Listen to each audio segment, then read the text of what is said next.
जी अस्सलाम वालेकुम स्टूडेंट्स, मैं अली रज़ा आरिफ आप लोगों का फिजिक्स टीचर और आप लोग देख रहे हैं फिजिक्स एनिमेट्स। स्टूडेंट्स, आज का टॉपिक हम एक सवाल से शुरू करते हैं। अगर मॉलिक्यूल्स इनविजिबल हैं तो साइंटिस्ट ने कैसे पता चलाया कि मॉलिक्यूल्स हमेशा मोशन में रहते हैं? क्या कोई ऐसा फिनोमिना है जो हमें मॉलिक्यूल्स की मोशन दिखा सकता है? जी हाँ, ऐसा फिनोमिना है और उस फिनोमिना को हम ब्रोनियन मोशन कहते हैं। तो स्टूडेंट्स, आज का टॉपिक भी यही है, तो चले फिर स्टार्ट करते हैं।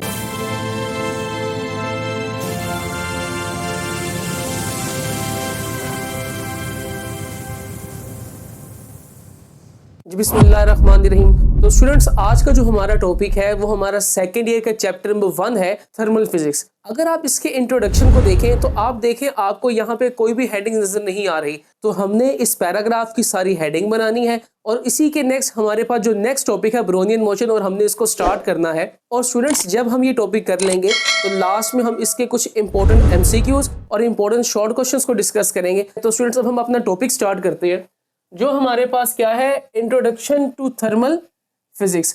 आप लोग अपनी किताब की फर्स्ट कुछ लाइंस में देखें जो कि हमें इंट्रोडक्शन में कुछ चीज़ें बता रहा है। जी स्टूडेंट्स, अब हमने अपने टॉपिक की तरफ मूव करना है, जो हमारे पास है इंट्रोडक्शन टू थर्मल फिजिक्स। तो थर्मल फिजिक्स क्या है कि thermal physics studies heat, work, temperature and their relationship. तो ये हमें क्या बताता है, ये रिलेशनशिप होता है किसका, हीट का, वर्क का और टेम्परेचर का, और इनके रिलेशनशिप का, जिसको हम क्या कहते हैं, थर्मल फिजिक्स कहते हैं। और स्टूडेंट्स, थर्मोडायनेमिक्स हमें ये बताता है कि एनर्जी सिस्टम के अंदर किस तरह चेंज होती है और वो यूजफुल वर्क प्रोड्यूस करती है। तो स्टूडेंट्स, हम इस पॉइंट को भी जरा पढ़ लेते हैं कि thermodynamics explain how energy changes, के किस तरह एनर्जी सिस्टम के अंदर चेंज होती है। थर्मोडायनेमिक्स और थर्मल फिजिक्स एक ही चीज है। तो अब हमारे पास, जब मैंने पॉइंट आपको बताया, system can perform useful work, system क्या करेगा, यूजफुल वर्क डन परफॉर्म करेगा। अच्छा स्टूडेंट्स, अब आप अपनी किताब के ऊपर देखें, यहाँ पर हमारे पास दो इंपॉर्टेंट हेडिंग्स है इस पूरे चैप्टर को डिस्कस करने के लिए। एक हमारे पास है मैक्रोस्कोपिक सिस्टम और एक हमारे पास है माइक्रोस्कोपिक सिस्टम। मैंने इसको एज अ पॉइंट्स की शक्ल में एक्सप्लेन किया, आप लोग अपनी किताब के ऊपर भी लिख लीजिएगा कि हमारे पास मैक्रोस्कोपिक सिस्टम क्या है, contains the larger number of molecules and atoms, we studied the whole system. जैसे कि आप लोग मेरी स्क्रीन के ऊपर भी देख रहे हैं कि हम इसमें एक सिंगल मॉलिक्यूल को डिस्कस नहीं करते, हम इसमें डिस्कस करते हैं एज अ होल सिस्टम को। जैसे कि आप लोग देखें कि हम टेम्परेचर को, हम प्रेशर को और वॉल्यूम को हम अलग-अलग डिस्कस नहीं करते, ये हम एज अ होल सिस्टम की चीजों को डिस्कस करते हैं। जैसे कि अब मैं यहाँ प्रॉपर्टीज आपके सामने लेके चलता हूँ कि देखिए इसकी प्रॉपर्टीज हमारे पास क्या है। टेम्परेचर, टेम्परेचर आप एक मॉलिक्यूल का डिस्कस नहीं करते, टेम्परेचर आप होल सिलेंडर का डिस्कस करते हैं। इसी तरह प्रेशर भी, इसी तरह वॉल्यूम भी। एग्जांपल आप लोग अपनी किताब के ऊपर लिख लें, इसकी एग्जांपल क्या है, गैस इन अ सिलेंडर। तो अगर आप कोई गैस किसी सिलेंडर में मौजूद है, आप एक एटम का जिक्र नहीं करते, आप एज अ होल वॉल्यूम का, एज अ होल प्रेशर का या एज अ होल टेम्परेचर जो उसके अंदर मौजूद है उसको आप डिस्कस करते हैं। इसी तरह स्टूडेंट्स, एक और देखें जो आपकी किताब के ऊपर मौजूद है, वो हमारे पास है माइक्रोस्कोपिक सिस्टम। माइक्रोस्कोपिक सिस्टम ऐसा सिस्टम होता है जिसमें हम सिर्फ एक मॉलिक्यूल को डिस्कस करते हैं, हम एज अ होल बॉडी को डिस्कस नहीं करते।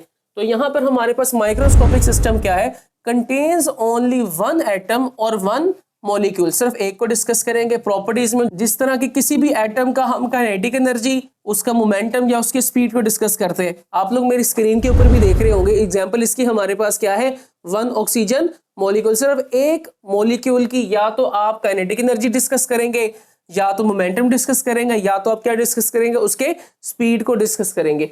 इसी तरह स्टूडेंट्स, आप लोग अपनी किताब के ऊपर देखें, यहाँ पर एक इंपॉर्टेंट लाइन है, इसको हाईलाइट कर लें, एज ए एमसीक्यूज की आ सकती है कि thermal physics deals with the Avogadro number of particles. ये इंपॉर्टेंट लाइन है कि ये किसको डील करता है, एवोगैड्रो नंबर ऑफ पार्टिकल। अब इसका मतलब क्या है, मैंने रीजन भी आगे लिख दी है, because real substances contain a large number of particles. Thermal physics Avogadro number को डिस्कस करती है, उसकी वजह क्या है, क्योंकि रियल सब्सटेंस जो है उसमें बहुत ज्यादा नंबर ऑफ पार्टिकल्स होते हैं। तो इसलिए हम थर्मल फिजिक्स में किसको डिस्कस करते हैं, एवोगैड्रो नंबर को। अपनी किताब के ऊपर इसको आप हाईलाइट भी कर लें। उसके बाद स्टूडेंट्स, आप अपनी किताब के ऊपर एक नेक्स्ट हेडिंग दे, वो हमारे पास है एप्लीकेशन ऑफ थर्मल फिजिक्स। तो एप्लीकेशन ऑफ थर्मल फिजिक्स हमारे पास क्या है कि automobile engine, turbines, pump, AC production of food etcetera. तो ये हमारे पास एप्लीकेशन ऑफ थर्मल फिजिक्स है, जो मैं आपको यहाँ हेडिंग्स बनाता रहूंगा, आपकी किताब सामने स्क्रीन के ऊपर भी मेंशन होती रहेंगी।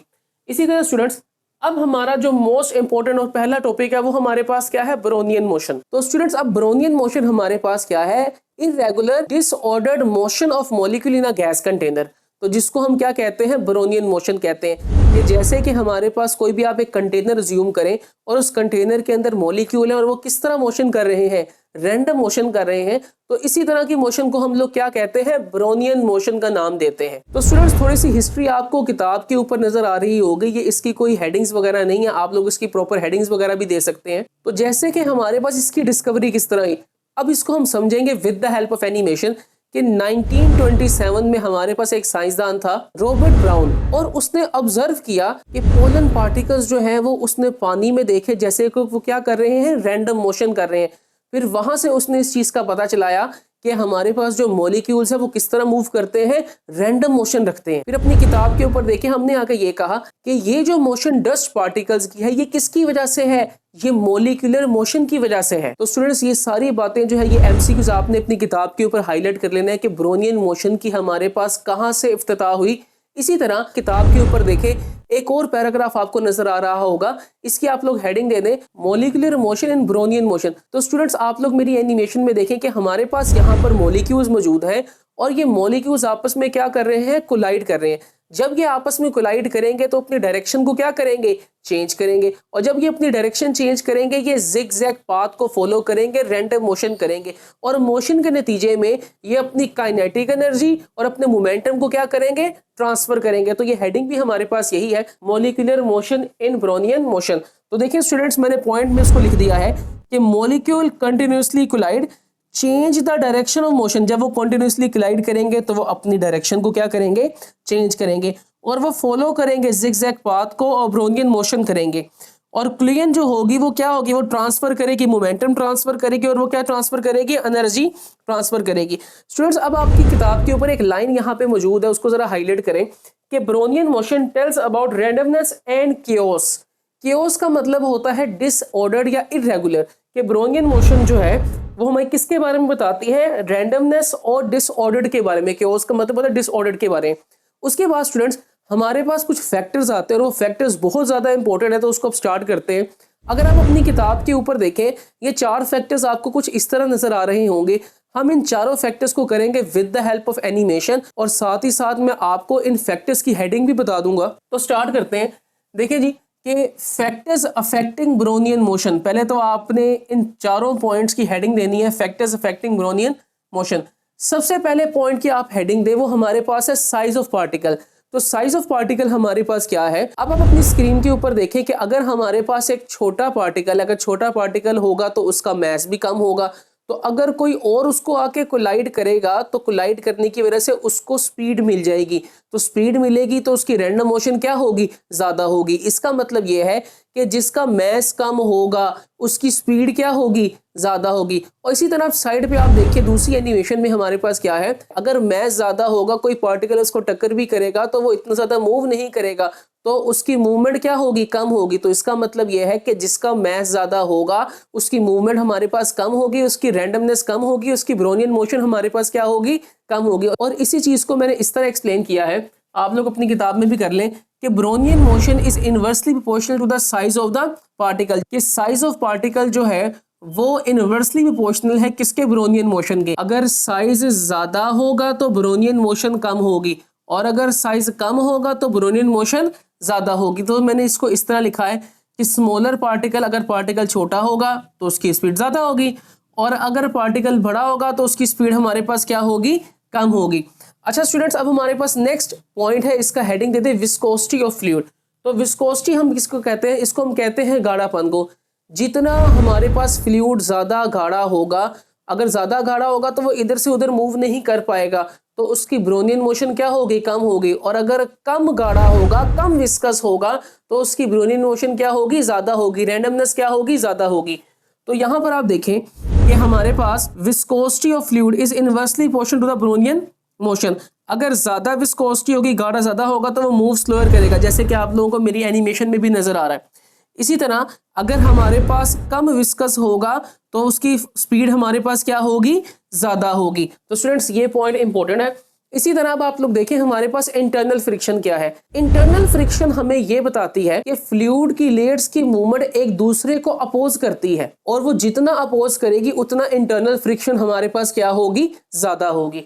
तो स्टूडेंट्स उसको मैंने ऐसे बताया, अपनी किताब पे भी देख लें, viscosity is the internal friction of a fluid. इसी तरह अब एक पॉइंट हमारे पास और भी है कि it resist the flow of a fluid. ये जो फ्लूइड होता है उसको आगे चलने से, आगे फ्लो करने से क्या करता है, रेजिस्ट करता है, रोकता है। कौन रोकता है, ये इंटरनल फ्रिक्शन रोकती है। इसी तरह स्टूडेंट्स अब लास्ट हेडिंग हमारे पास क्या है, कंटिन्यूअस मोशन की। वही सेम जो हमने पहले डिस्कस किया था कि मॉलिक्यूल्स मूव करते हैं, कोलाइड करेंगे, और जब वो कोलाइड करेंगे वो अपने डायरेक्शन चेंज करेंगे, जिगजैग मूव करेंगे, रैंडम मोशन करेंगे, और ये प्रोसेस हमेशा हमारे पास क्या रहेगा, जारी रहेगा। ये हमेशा मूव करते रहेंगे कांस्टेंट मोशन में। तो मैंने यहाँ पे ये लिखा है कि Brownian motion keeps particle in constant motion, के ब्रोनियन मोशन जो है उसमें हमारे पास मॉलिक्यूल्स क्या करते रहते हैं, हमेशा मूव करते रहते हैं एक कांस्टेंट मोशन के साथ। अच्छा स्टूडेंट्स, मैंने ये टॉपिक जो है कि मैंने आपसे एक्सप्लेन कर लिया है with the help of animation. अब हम इसके कुछ शॉर्ट क्वेश्चन डिस्कस कर लेते हैं, और साथ ही साथ इसके कुछ एमसीक्यूज, इसके कुछ शॉर्ट क्वेश्चन हम डिस्कस करने लगे हैं। जैसे कि आप लोगों को मेरी स्क्रीन के ऊपर नजर आ रहा है, और मैंने इसके कुछ आंसर्स भी कुछ शॉर्ट क्वेश्चन के सामने रखे हुए हैं। तो जरा देखिएगा, सबसे पहला क्वेश्चन हमारे पास है डिफाइन ब्रोनियन मोशन। तो मैंने बुक की हेडिंग्स को मद्देनजर रखते, बुक की वर्डिंग को ही मैंने सामने रखा है। तो ब्रोनियन मोशन क्या है, और इसकी डेफिनेशन क्या है, इसकी कैरेक्टरिस्टिक्स क्या है, ये सारी मैंने चीजें एक्सप्लेन कर दी है। क्वेश्चन नंबर 2 देखें, why does a molecule follow a random और जिगजैग पाथ। तो उसका आंसर और रिजल्ट आप लोगों के सामने ही हमने सारा डिस्कस कर लिया है। इसी तरह what is transferred during molecular collision. तो ये बेसिकली क्या क्या ट्रांसफर करते हैं, ये हमारे पास मोमेंटम और एनर्जी ट्रांसफर करते हैं, हमें पता है। इसी तरह हमारे पास इंपॉर्टेंस आप लोग देख लीजिएगा। क्वेश्चन नंबर 4 देखें, state 2 factors affecting Brownian motion. जैसे कि मैंने यहाँ पे किया है साइज ऑफ पार्टिकल और विस्कोसिटी ऑफ अ फ्लूइड, हमने 4 पढ़े हैं। इसी तरह स्टूडेंट्स अब क्वेश्चन नंबर 5 देखें, how does viscosity affect Brownian motion. तो विस्कोसिटी ब्रोनियन मोशन को कैसे इफेक्ट करती है, तो सामने हमने ये एक्सप्लेन किया भी है कि viscosity is the internal friction of a fluid. और जिस तरह अगर हमारे पे विस्कोसिटी ज्यादा होगी तो स्पीड कम होगी, और विस्कोसिटी कम होगी तो स्पीड क्या होगी, ज्यादा होगी। तो स्टूडेंट्स अब हम इसके कुछ एमसीक्यू डिस्कस करेंगे। MCQ number 1, Brownian motion is the motion and irregular motion of option A solid only, option B molecules in a gas, option C light rays, option D sound waves. तो students बिल्कुल ही इसकी जो correct option होगी वो हमारे पास B होगी, molecules in a gas. MCQ number 2, a molecules changes its direction of motion after, के मॉलिक्यूल्स अपनी डायरेक्शन को चेंज करेंगे, कब करेंगे। Option A absorbing light, option B losing mass, option C colliding with one another molecule, option D heating the container. Students बिल्कुल ठीक इसकी option हमारे पास सी ऑप्शन है, molecule collision with another molecules. Students फिर एमसीक्यू नंबर 3 के during a molecular collision molecules exchange, क्या exchange करते हैं। Option A colour and volume, option B momentum and energy, option C temperature and pressure, and option D mass and density. तो students बिल्कुल ठीक इसकी जो correct option है वो हमारे पास क्या है, momentum and energy. MCQ number 4, low viscosity of a fluid result in, जो लो विस्कोसिटी है वो किसका रिजल्ट है जी। Option A slower Brownian motion, option B no Brownian motion, option C faster Brownian motion, option D higher density of a fluid. तो students बिल्कुल ठीक इसकी ऑप्शन सी है, फास्टर ब्रोनियन मोशन। अगर विस्कोसिटी कम है तो ब्रोनियन मोशन हमारे पास क्या है, ज्यादा है। MCQ number 5, Brownian motion keeps molecules और particles in, option A circular motion, option B uniform motion in one direction, option C constant motion, option D stationary condition. तो स्टूडेंट्स इसकी जो करेक्ट ऑप्शन होगी वो हमारे पास ऑप्शन सी है, constant motion. के Brownian motion particles को किस में रखती है, कांस्टेंट मोशन में रखती है। तो स्टूडेंट्स मैंने ये आर्टिकल्स आपसे बहुत अच्छे तरीके से एक्सप्लेन कर लिया है, सारी चीज़ों की हेडिंग्स भी बताई है, और इसको मैंने समझाया है with the help of animation. अगर आपको ये लेक्चर अच्छा लगा, पसंद आया, तो मेरे चैनल को लाइक करें, सब्सक्राइब करें, और बेल आइकन के ऊपर भी क्या करें, क्लिक करें। तो बस फिर आज का प्रोग्राम समाप्त होता है। अल्लाह हाफिज़।